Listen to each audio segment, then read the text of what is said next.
dia, bom sábado a todos. É bom tê-los aí juntamente conosco, viu? Que Deus possa abençoar você. Ser fiel até a morte é o tema desta manhã. Mas antes de entrarmos nesta mensagem, quero convidá-los para fazermos uma oração, pedindo para Deus abençoar o nosso estudo desta manhã, né? Vamos fechar os nossos olhos? Oremos. Querido Deus, amado Pai, obrigado, Senhor, por esse momento que o Senhor nos concede de estudo de Sua Palavra. Nos ajude a compreender, ó Deus, o que o Senhor quer de nós nesse texto. Que possamos extrair lições para a nossa vida, para que possamos assim nos preparar cada vez mais para termos um encontro contigo. Fique conosco, fique com todos aqueles que estão assistindo nesse momento. Que o Senhor nos ajude na compreensão da Tua Palavra. Nós te rogamos em nome de Cristo Jesus. Amém.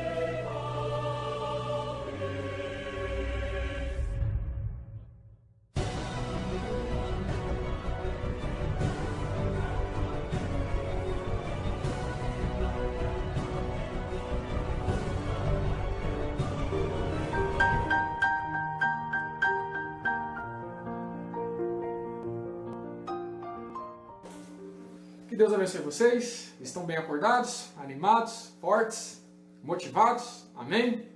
Hoje vamos entrar num estudo aqui bastante profundo da igreja de Esmirna. Vou dizer para você, não foi um período fácil para a igreja, mas que esse período aqui possa trazer lições assim para que tenhamos forças e motivações para passarmos por cima da circunstância muitas vezes que a vida nos coloca. E passarmos de maneira que a nossa fé cada dia seja mais fortalecida. Amém? Você que trouxe, então, você que está com a sua Bíblia, no livro de Apocalipse, capítulo 2, verso 10, é o texto-chave dessa manhã.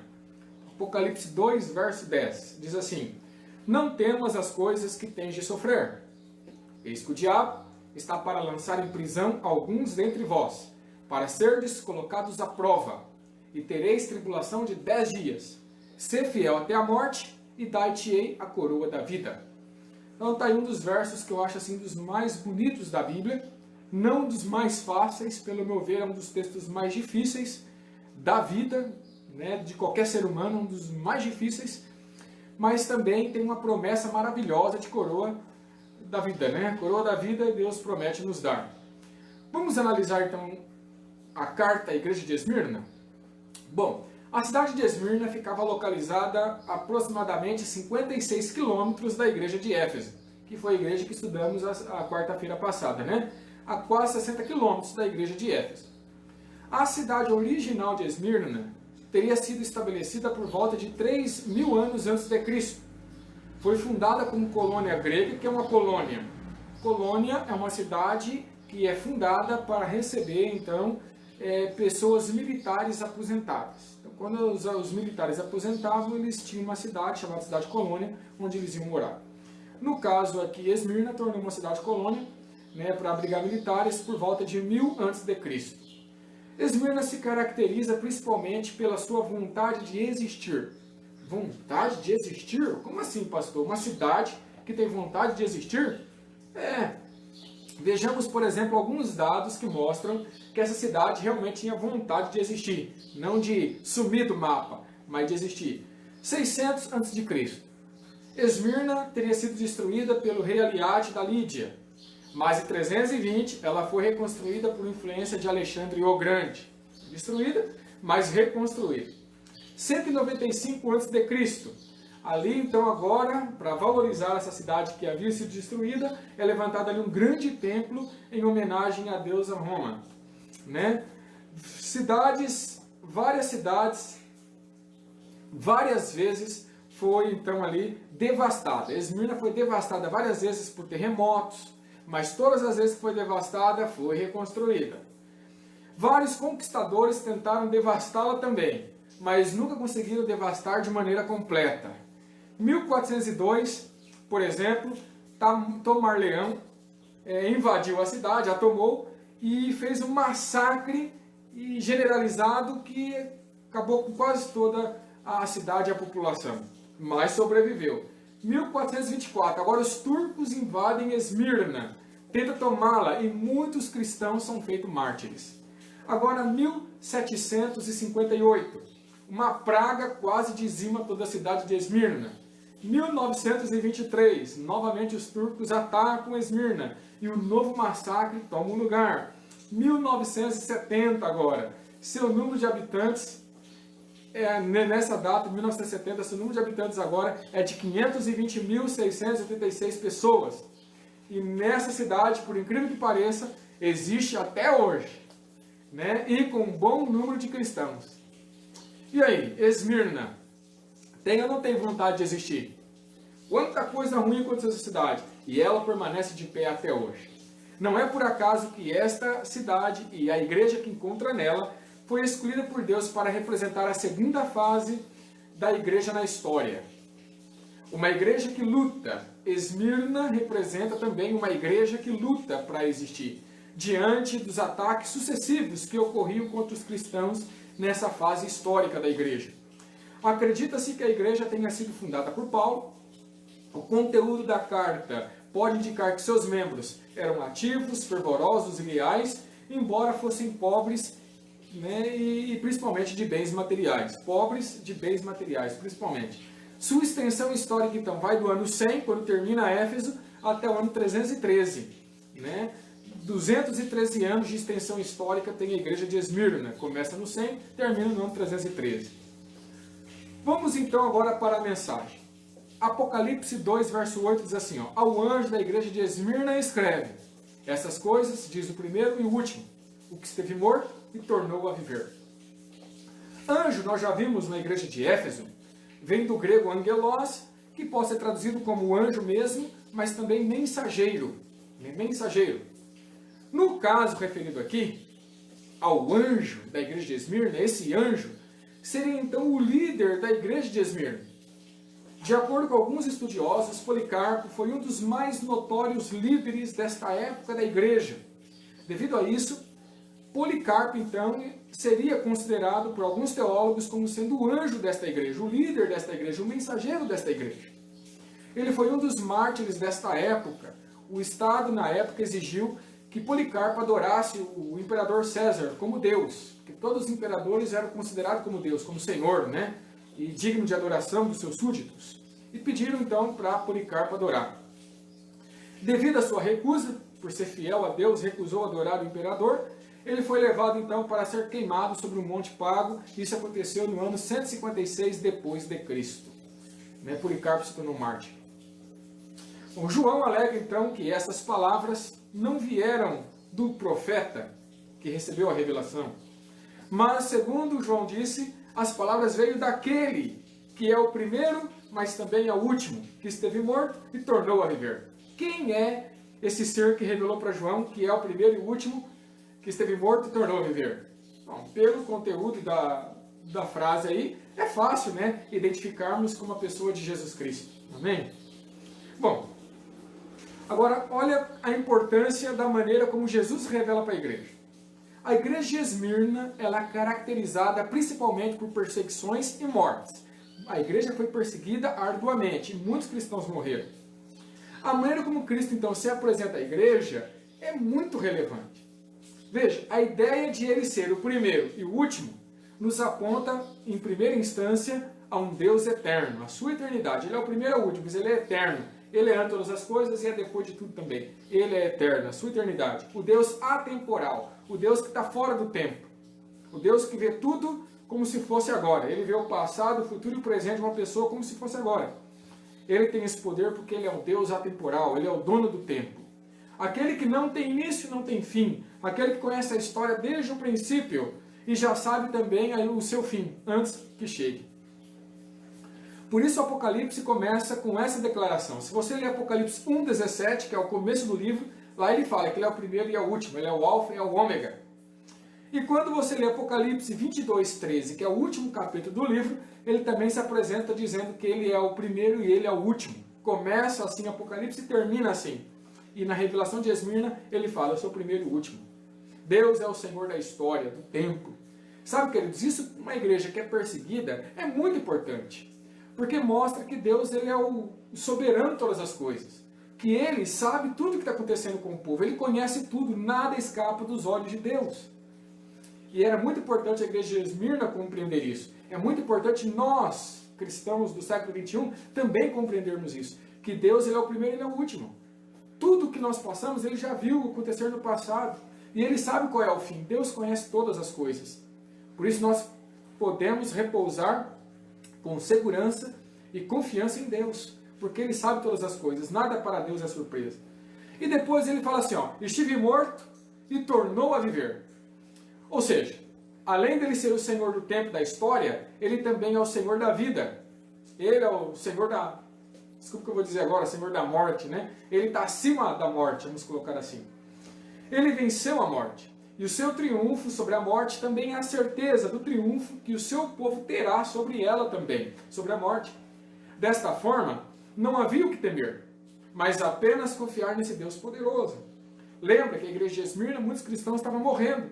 E agora, ao contemplar o Senhor, que morreu, mas tornou a viver, isso trazia alento para os cristãos, que se eles morressem por causa da palavra de Deus, eles sabiam que assim como Jesus tornou a viver, um dia eles também tornariam a viver, assim como Cristo.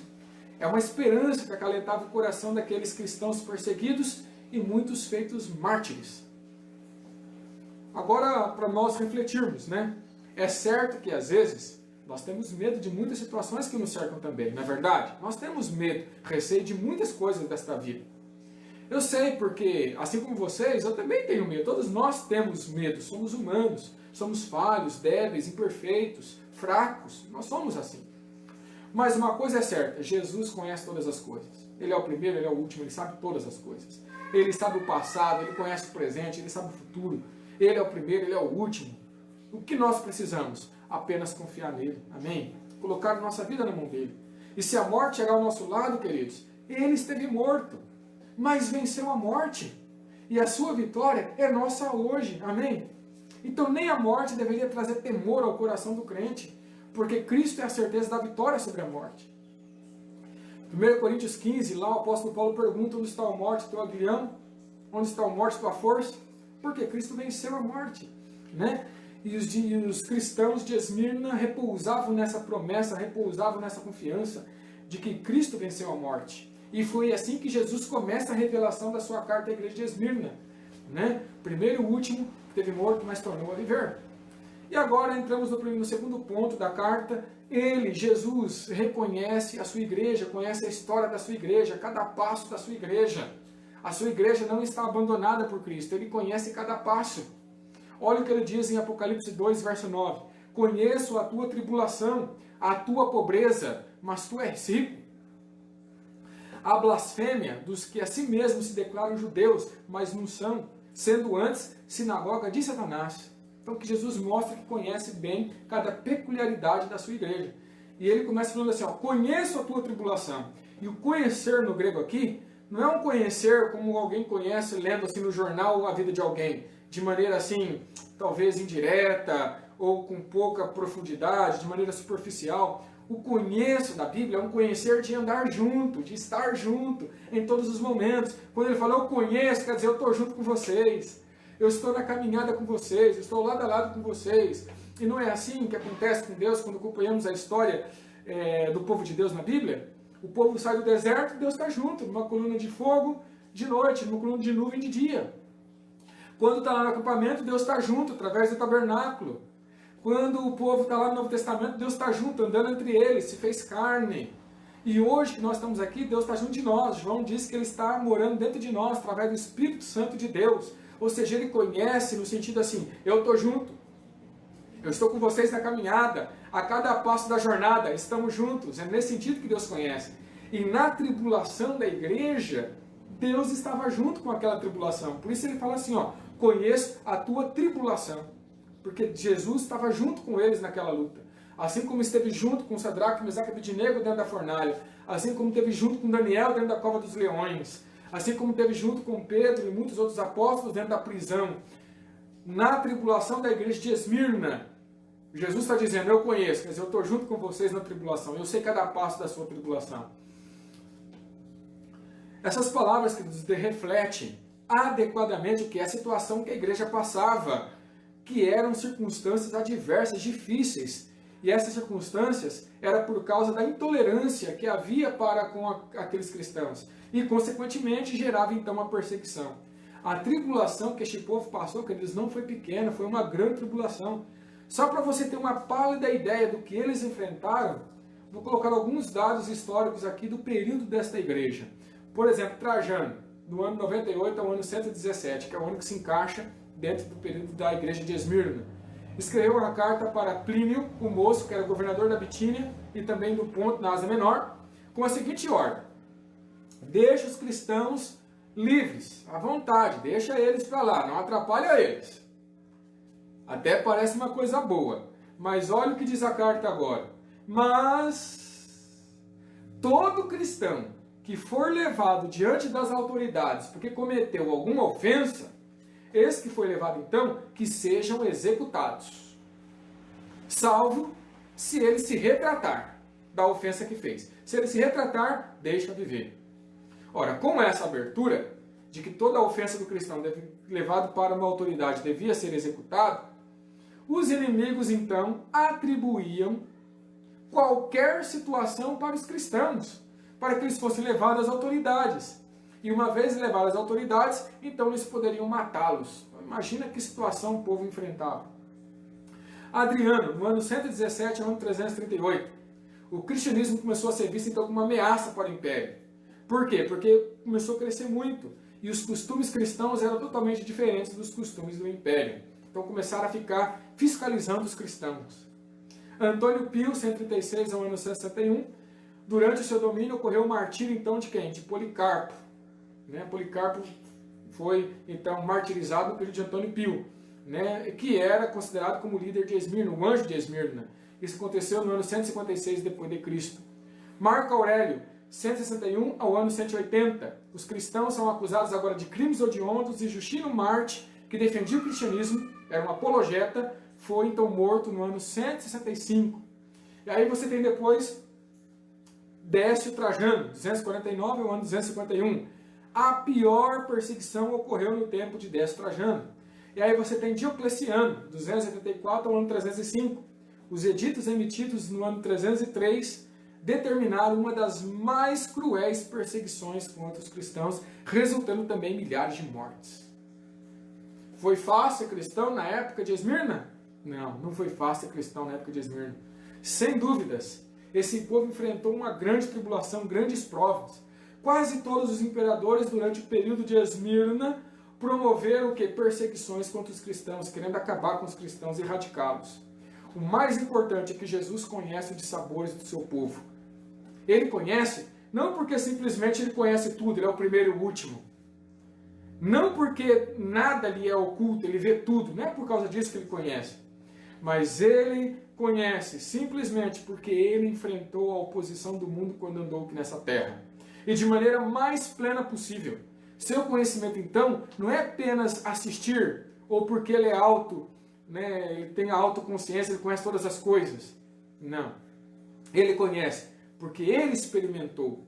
Ele andou nesse mundo. Ele sabe o que quer ser rejeitado. Ele sabe o que quer ser pendurado numa cruz. Ele sabe o que quer ser perseguido. Ele conhece porque ele passou por experiência o que a igreja de Esmirna agora passava. Então Jesus poderia ter empatia com o seu povo. A pobreza aqui referida, ele fala, conheço a tua tribulação e a tua pobreza. A pobreza aqui referida vem do grego pitokeian, cujo sentido é mais de privação e não apenas a ideia de ser pobre. Então, conheço a tua pobreza. A ideia seria a tua privação. Eu conheço as tuas privações. Por que privações? Porque esses cristãos nesse período aqui, irmãos, amigos, tiveram que abrir a mão de muita coisa. Tiveram que abrir mão da liberdade, trabalho, muitos direitos, bens. Havia uma perseguição sobre esse povo. E a perseguição, além de pessoas inimigas ao cristianismo, vinha também de autoridades locais. Então eu fico imaginando que bens eram fiscalizados, ou seja, a vida lhes era tirada. Então perderam a liberdade, perderam o trabalho, direitos que eles tinham, tudo era tirado deles. Então esse povo passou por tribulação, por privações. Tiveram que aprender a abrir mão das coisas que tinham. Se não conseguisse abrir mão das coisas que tinham, não conseguiriam realmente viver a vida plena com Cristo, porque tudo isso era requerido deles, né? O texto diz, embora conheça a tribulação e a tua pobreza, Jesus fala, mas vocês são ricos. Amém? São ricos. Em que sentido? Veja, a perseguição e a pobreza combinadas fortalecia a fé do povo. Os crentes foram considerados ricos, então, em sua experiência com Deus, na sua experiência religiosa, na sua experiência espiritual. Quanto mais perdiam, mais eles se apegavam com Deus. E sabe, queridos, nós temos que aprender isso também em nossa vida. Que, infelizmente, por aceitarmos a Cristo Jesus na nossa vida hoje, nós teremos que abrir mão de muita coisa. Às vezes de um trabalho, às vezes de amigos. Isso acontece. Tem pessoas que não entendem como você pode virar crente e aí não quer mais ser seu amigo. E aí temos que abrir mão, porque em primeiro lugar é Deus. Deus é em primeiro lugar na nossa vida. Esse povo de Esmirna entendia isso. E eles enfrentaram privações, tiveram que abrir mão de um monte de coisa para colocar Jesus em primeiro lugar na vida deles. Mas, infelizmente, havia ainda no meio da igreja uma classe de pessoas que foi chamada, sabe do quê? Do que essas pessoas foram chamadas? Diz assim o texto, e a blasfêmia, conheço a tua tribulação e a tua pobreza, mas tu és rico, e a blasfêmia dos que si mesmo se declaram judeus, mas não são, sendo antes sinagoga de Satanás. Que esse texto eu acho pesado. Eu acho muito forte esse texto, mas está registrado aí. Blasfêmia para Deus na Bíblia é hipocrisia. Hipocrisia é blasfêmia. Ou seja, você aparentar aquilo que você não é de verdade. Isso é hipocrisia. Você aparentar-se uma pessoa que na verdade você não é. Ou seja, dupla personalidade, se pudéssemos dizer assim, né? Aparenta uma coisa que não é. Lembram-se que a maior acusação dos judeus contra Jesus, qual que era? Qual que era a maior acusação dos judeus contra Jesus? De blasfêmia. Já eles falavam que Jesus blasfemou, né? Por quê? Simples. Quando Jesus se declarava o Filho de Deus, para os judeus, para eles, isso era uma farsa. Porque eles não consideravam Jesus o Filho de Deus. E quando eles diziam assim, eu sou o Filho de Deus, para eles aquilo era uma blasfêmia. Era uma farsa, era uma mentira, né? Então todas as vezes que ele dizia isso, ou que ele perdoava pecado de alguém, ou que ele curava alguém, que são ações que eles atribuíam somente a Deus. Então, para os judeus, isso que Jesus fazia era uma blasfêmia, pois só Deus poderia fazer aquilo. Então, eles acusavam Jesus de blasfêmia. Assim, nesse caso de Esmirna, a blasfêmia se resumia em que alguns judeus, que na verdade não eram judeus, enganava, parecia judeu, mas o texto está dizendo, mas não era judeu, ou seja, hipocrisia, aparenta ser uma coisa que não é, isso é blasfêmia. Aqui seria então, no caso, a palavra judeu no sentido simbólico, para cristãos. Assim como a gente fala assim, a igreja hoje é Israel espiritual. Ora, nós não somos Israel. Israel é um símbolo, né, para dizer que somos povo de Deus, e como no passado Israel era povo de Deus. Então a gente fala, a igreja hoje é Israel espiritual. É um símbolo. Quando o Apocalipse fala assim, a blasfêmia dos que se declaram judeus, é um símbolo. Uma vez com o Apocalipse, 95% do que você lê não se entende como se lê. São símbolos, tem que interpretar, né? Então a blasfêmia do que a si mesmo se declaram judeus. Ora, judeu era considerado o povo de Deus. Hoje, o povo de Deus são os cristãos. Então a blasfêmia dos que se declaram cristãos. Na época de Esmirna, declaram cristãos, mas na verdade não são cristãos. Então na igreja fala que é crente, mas na verdade não é. É hipocrisia. Aparenta ser cristão, mas na verdade não é cristão. É isso que João está querendo dizer aqui. Por isso que esses cristãos eram hipócritas. Pareciam crente, mas não eram crente. Em vez de servirem a Deus, o texto está dizendo que eles serviam a Satanás. Estava na igreja, mas servia a Satanás. Por isso que é chamado de a sinagoga de Satanás. Agora, olha que interessante. Foi escrita uma carta aos esmirnianos falando sobre o martírio de Policarpo. E nesta carta ficava evidente a participação ativa dos judeus, e agora judeus mesmo, na tentativa de incriminar os cristãos.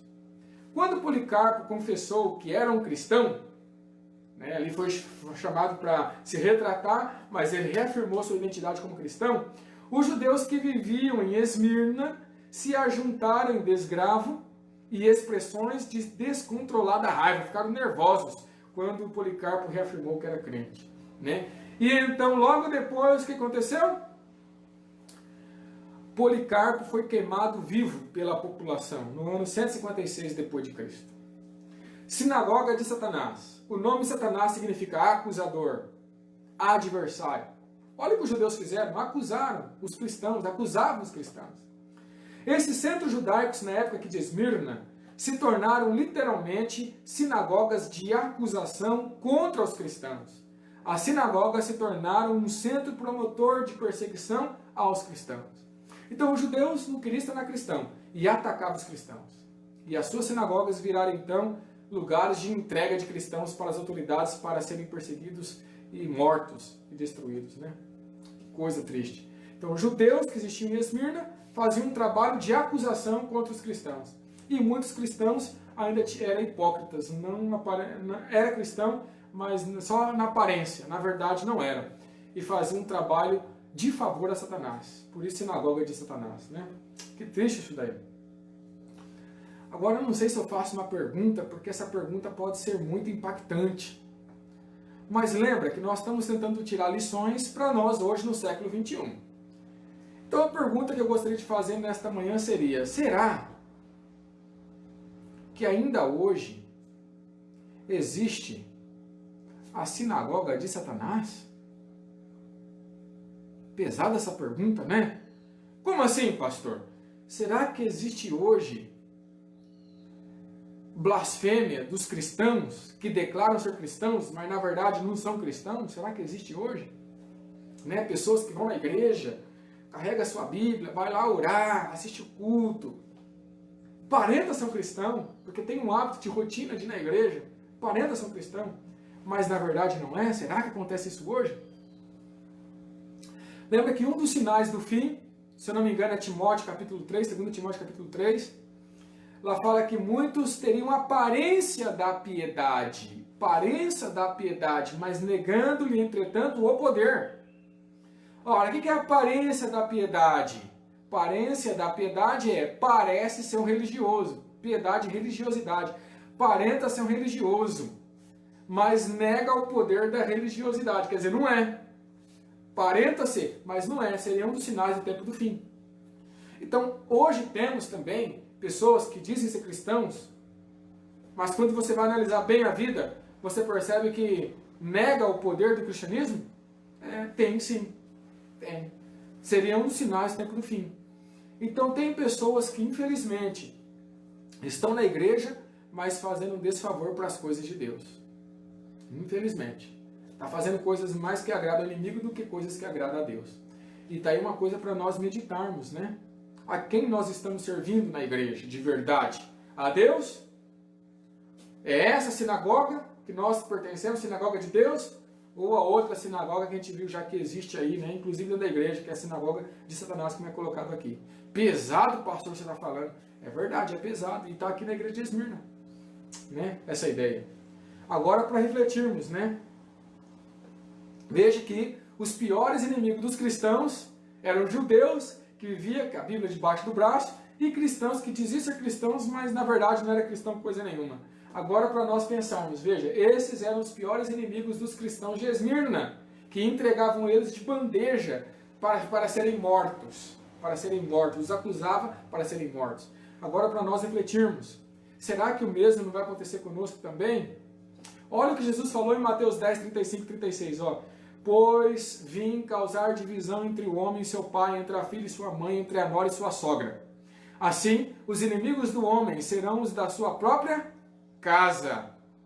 Os inimigos do homem serão os da sua própria casa. Os que estão perto de nós seriam os nossos piores inimigos. Forte, Como podemos observar aqui, o próprio Cristo já advertiu sobre isso aí. O povo de Deus será perseguido? Vai ser sim. E às vezes em menor escala, outras vezes em maior escala.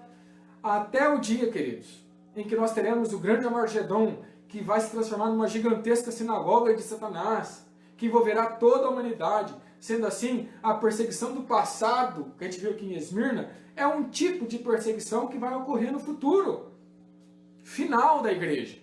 E nesse tempo, a mensagem que estamos vendo hoje para Esmirna, ela vai servir no final para o povo de Deus como um grande alento. Agora, sabe o que mais nos entristece? É ver que muita gente hoje, muitas pessoas que se dizem cristãos hoje, né, por coisas banais da vida, dizer assim, não vou mais para a igreja. Acontece uma situação na vida ali, já não quero ir mais para a igreja, já não quero ser mais de igreja, também não vou ler mais a Bíblia, também não quero mais saber de orar. Coisas pequenas e a pessoa já rompe a sua aliança com Deus.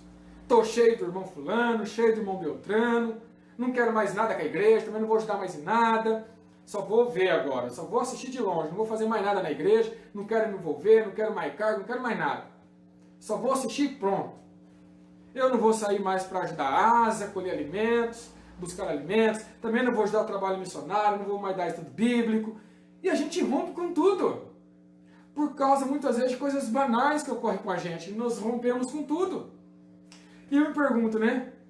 O que seria de nós, com tal comportamento assim, se vivêssemos no tempo da igreja de Esmirna? O que seria da gente?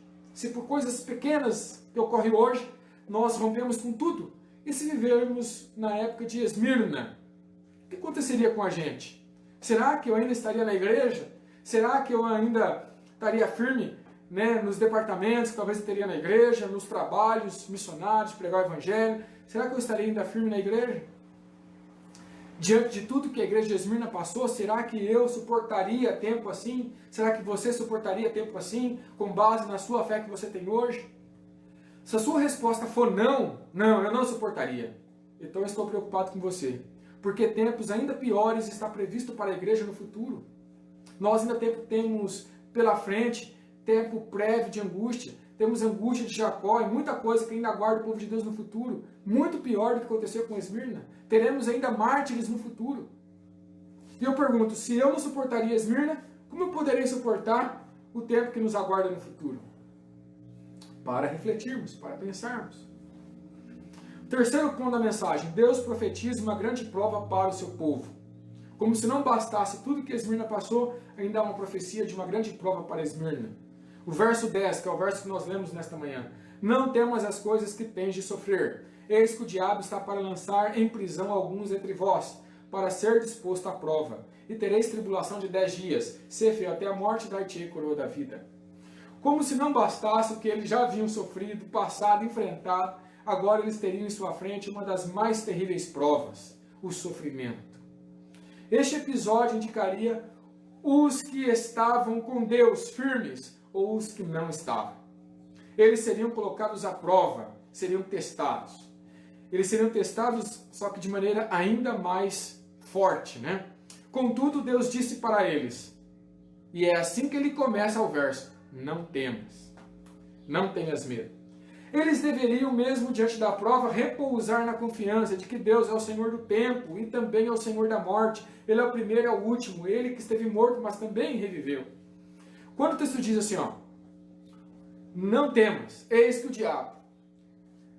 Quando ele fala eis que o diabo, ele está falando que dos homens que seriam guiados por ele para trazer sofrimento e mal para o povo de Deus. O texto coloca uma tribulação de 10 dias.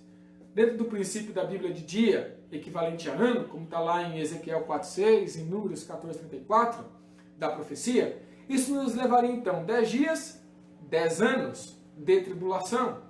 Quando analisamos a história, percebemos que isto se cumpre no ano 303 depois de Cristo, 303 depois de Cristo, quando os editos de Diocleciano decretam uma das mais terríveis perseguições à igreja. Então, o edito de Diocleciano, que decreta essa perseguição, 303 depois de Cristo. Então, depois de 10 anos, chegamos ao ano de 313 depois de Cristo, quando o edito de Milão de Constantino, então, cancela esse edito de perseguição contra os cristãos.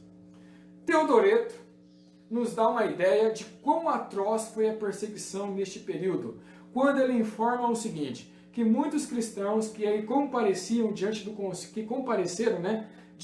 concílio de Nicéia, que ocorreu no ano 325 depois de Cristo, período em que estava em vigência o edito de Diocleciano, de perseguição aos cristãos, quando eles chegaram lá no concílio de Nicéia para se apresentar diante do povo, a maior parte deles apareciam no concílio de Nicéia de que maneira? Terrivelmente mutilados, sem olhos, faltando perna, sem braços e etc. Resultado então dessa perseguição árdua que ocorreram para com os cristãos nesses 10 anos que foi então expedito pelo Diocleciano. Não foi fácil não, foi uma luta que os cristãos enfrentaram. A enciclopédia de La Bíblia, no volume 7, página 244, descreve assim, ó: prontamente segue a perseguição geral, realizada mediante 4 editos sucessivos. Pelo primeiro, se estabelece que todas as igrejas sejam destruídas e queimados os livros sagrados. Os mártires desta perseguição podem calcular-se em cerca de 50 mil mortes de cristãos. É muito cristão. 50 mil mortes por esse decreto aí de 10 anos de perseguição para os cristãos. E Jesus falou, alertou e preveu, não temas. O texto começa dizendo, né, as coisas que tem de sofrer.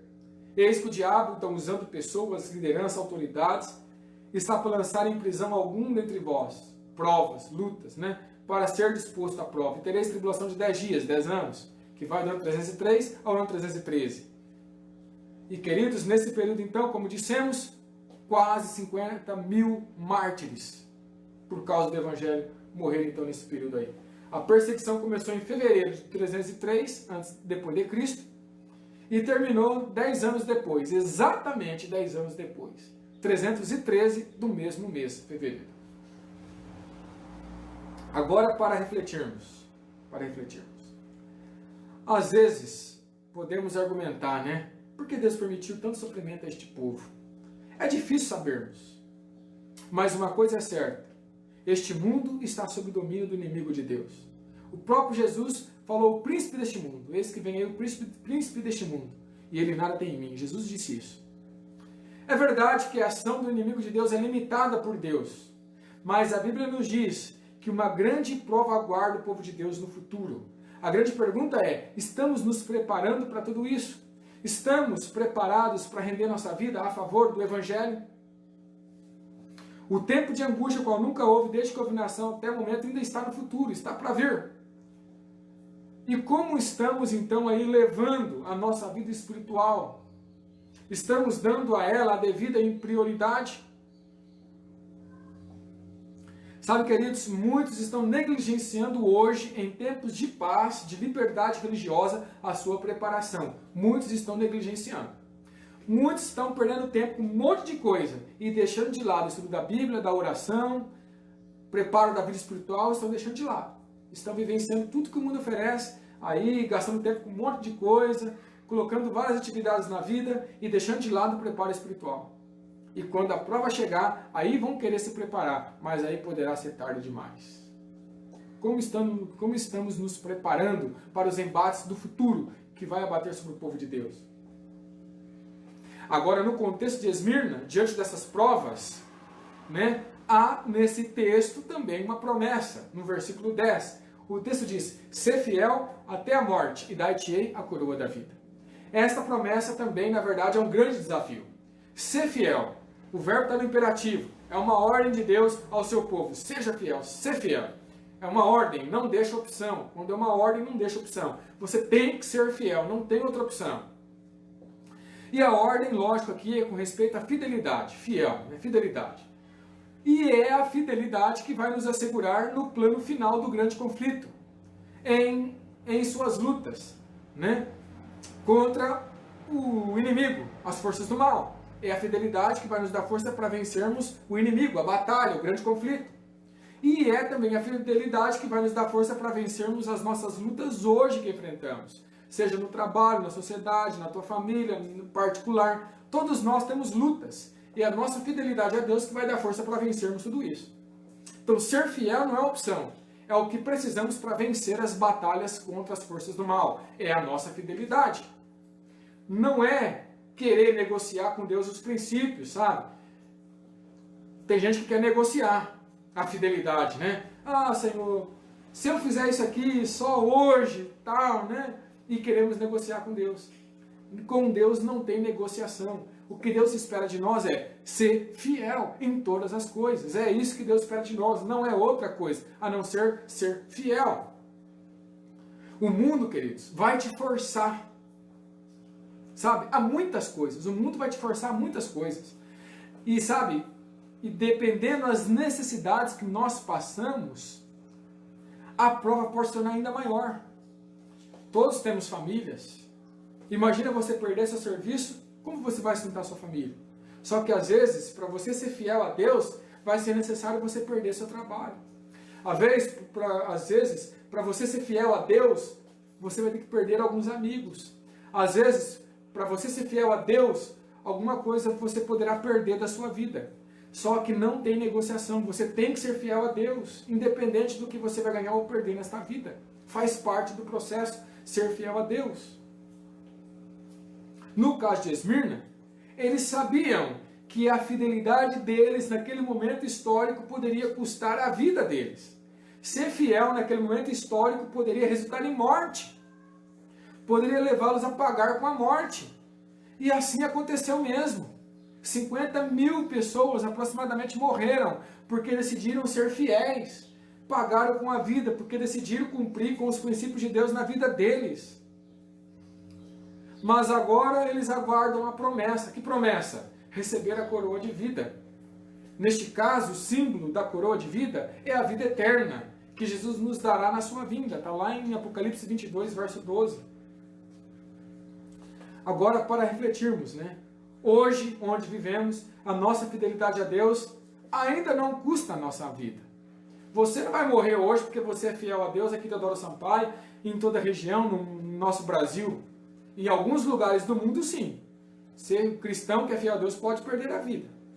Mas no nosso contexto aqui, no nosso país, nós temos liberdade religiosa, né? Para professar a nossa religião que quisermos. Hoje, você ser fiel a Deus hoje, no nosso contexto aqui, no nosso país, não vai acontecer essas coisas com você. Pode sim, por você ser fiel a Deus, perder algumas coisas. Você pode, por exemplo, por causa do sábado, perder seu trabalho. Você pode, às vezes, porque quer ser fiel a Deus, virar um cristão, perder alguns amigos. Isso pode acontecer hoje sim. Mas não é a morte. Mas pode acontecer hoje. Mas essas poucas consequências que podem acontecer hoje, já é o suficiente para algumas pessoas abandonarem a fé. Imagina se a tua vida fosse requerida então. Imagina hoje, na igreja, se chegasse lá a igreja toda reunida, chegasse alguém e dissesse assim, ó, quem aqui quer continuar fiel a esta igreja vai morrer agora. Quem não quiser morrer, sai daqui. O que você faria? Ficaria na igreja ou sairia correndo? Olha, uma boa parte sairia correndo, porque não queria morrer. E uma minoria ficaria na igreja mostrando que não, vou pertencer a essa igreja mesmo que eu morra. Uma minoria ficaria ali. É lógico, eu fiz aqui uma simulação, mas isso, queridos, é algo que aconteceu no passado e é algo que vai voltar a acontecer no futuro. E eu pergunto, quando isso voltar a acontecer, de que lado eu vou estar? Lembra que a vez do Apocalipse vai chegar um momento que ela vai decretar a morte. E de que lado eu vou estar? Olha o que Paulo decidiu para a vida dele. Filipenses 3,8. Sim, deveras considero tudo como perda, por causa da sublimidade do conhecimento de Cristo Jesus, meu Senhor, por amor do qual perdi todas as coisas, e as considero como refúgio, esterco, para que possa ganhar a Cristo. Paulo, sabe, se ele tivesse a Cristo, o resto para ele não importava. Que pudesse perder tudo, para ele o mais importante era Cristo.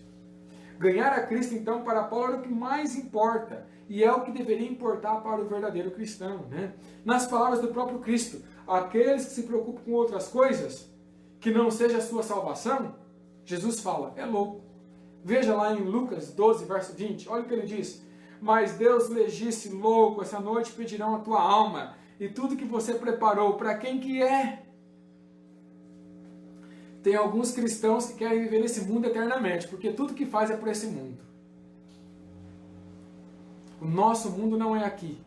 Então tudo que nós temos que construir tem que ser para a vida futura. Tudo que você tem preparado, para quem que é? Jesus fez essa pergunta, para quem que é? Os cristãos de Esmirna entendiam muito bem isso. Por isso eles foram fiéis até a morte, mas repousaram na certeza da promessa de vida eterna em Cristo Jesus, nosso Senhor. Amém? Bom, para finalizarmos, Cristo estabelece uma promessa. Está lá em Apocalipse 2, verso 11. Quem tem ouvidos, ouça o que o Espírito diz às igrejas. O vencedor de nenhum modo sofrerá dano da segunda morte. Aqui na carta à igreja de Esmirna, nós encontramos uma promessa de vida eterna de maneira dupla. Eu creio que isso se dá porque a igreja de Esmirna é uma igreja que vivia em face da morte todo momento. Era uma igreja que vivia diante da iminência da morte, nesse período aqui. Direto perseguição, direto cristãos morrendo. E Deus desejava ressaltar para esse povo que a morte, para Deus, não é um problema. E para aquele que está em Cristo, a morte também não é um problema. É uma pausa no tempo. Podemos até morrer neste mundo, mas a morte para todos que participam dela, né, podemos morrer nesse mundo. Você pode morrer nesse mundo. A morte participa a todos. Todos pecaram, todos vão morrer. Está lá em Romanos, capítulo 5. Então a morte participa todo mundo dela. Todos participam dela, infelizmente. Mas para o cristão que está em Cristo Jesus, há uma promessa. Para o cristão fiel, a Bíblia fala que ele será livrado do poder da morte eterna. E sendo assim, não precisamos temer esta morte aqui. Porque desta morte aqui, Cristo vai nos ressuscitar. No último dia, está lá em Tessalonicenses, está lá em 1 Coríntios. Cristo vai nos levantar dessa morte aqui em nome de Jesus. Amém? Por isso que na carta de Esmirna há uma promessa dupla de vida eterna. Ser fiel até a morte, dar-te a coroa da vida. Se você vencer, de modo nenhum sofrerá o dano da segunda morte. Bom, no verso 10, no verso 11 tem essa promessa, mas agora vem uma pergunta, né? A promessa é a vitória sobre a segunda morte. Porque a primeira morte, que é essa aqui nesse mundo, todos nós morremos. Mas a promessa é a vitória sobre a segunda morte. E a pergunta é, o que é a segunda morte? Apocalipse 20, verso 14 fala: então a morte e o inferno foram lançados para dentro do lago de fogo. Esta é a segunda morte, o lago de fogo. Apocalipse 21, verso 8 diz: quando, porém, os covardes, incrédulos, abomináveis, assassinos, impuros, feiticeiros, idólatras e todos os mentirosos, a parte que lhes cabe será no lago que arde com fogo e enxofre, a saber, a segunda morte. Então a segunda morte é o lago de fogo e enxofre. Bom, é bem evidente nos textos acima que a segunda morte ocorre quando os ímpios forem então lançados para dentro do lago de fogo e enxofre. A ocorrência que toma lugar, né, depois do milênio. Então o lago de fogo é um evento que vai ocorrer depois, quando terminar os 1000 anos. Lá teremos então o lago de fogo, que é a segunda morte. Ou seja, a morte eterna.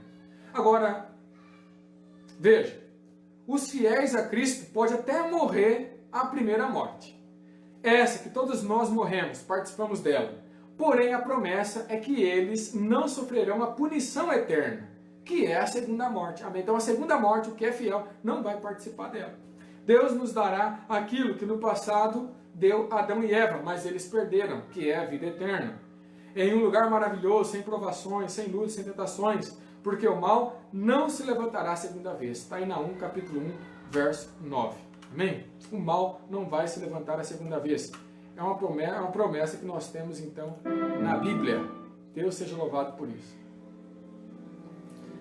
Queridos, tudo isso que Deus revelou para João na igreja de Esmirna foi um alento para os irmãos. Dia após dia, via a perda dos seus entes queridos. Por causa de sua fé, por causa da sua fé, milhares de pessoas morreram. O consolo, Deus dará a vida eterna. E o mal não vai se levantar nunca mais no plano que Deus tem preparado para seus filhos. Agora, para refletirmos, esta promessa de Deus para Esmirna também é verdade para cada um de nós hoje. Amém? Deus conhece, meu irmão, minha irmã, meu amigo, minha amiga, a sua tribulação. Deus conhece a sua luta. Ele sabe o que você está enfrentando por causa do nome dEle. Ele sabe que hoje você talvez se encontre desanimado, querendo desistir de tudo, com vontade, sabe, de entrar no seu quarto, fechar as portas, onde ninguém possa vê-lo, e chorar, porque são grandes as angústias do seu coração. Mas a palavra de Deus diz assim, ó, meu filho, mantenha a tua perseverança, a tua fé, seja fiel até a morte, vou dar a você a coroa de vida. E a segunda morte não terá poder sobre você. Você vai herdar as mansões celestiais, sem dor, sem pranto, sem clamor, sem provas, sem tentações, sem todos os males que hoje nós testemunhamos neste mundo aqui. Você deseja isso para a sua vida? Você deseja, sim? Você quer isso para a sua vida? Então creia em Deus, sabe? Creia nele, entregue o teu caminho a Ele e a sua vida vai ser transformada. Deus vai cumprir as suas promessas na sua vida hoje, amém? Que promessas? De vida eterna, promessas de que estará do seu lado, te amparando, te fortalecendo. Assim como amparou e fortaleceu a igreja de Esmirna, Deus quer fazer o mesmo com você, amém? Você crê nisso? É isso que você quer para a sua vida? Quero convidar você onde você está a fechar seus olhos, vamos falar com Deus nesse momento. Vamos orar, oremos.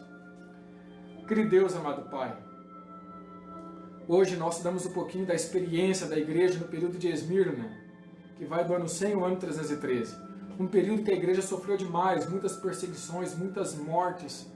O povo passou por muitas lutas nesse período. Mas queremos pedir ao Pai que o Senhor nos ajude, que vivemos hoje, no século 21, que também enfrentamos lutas.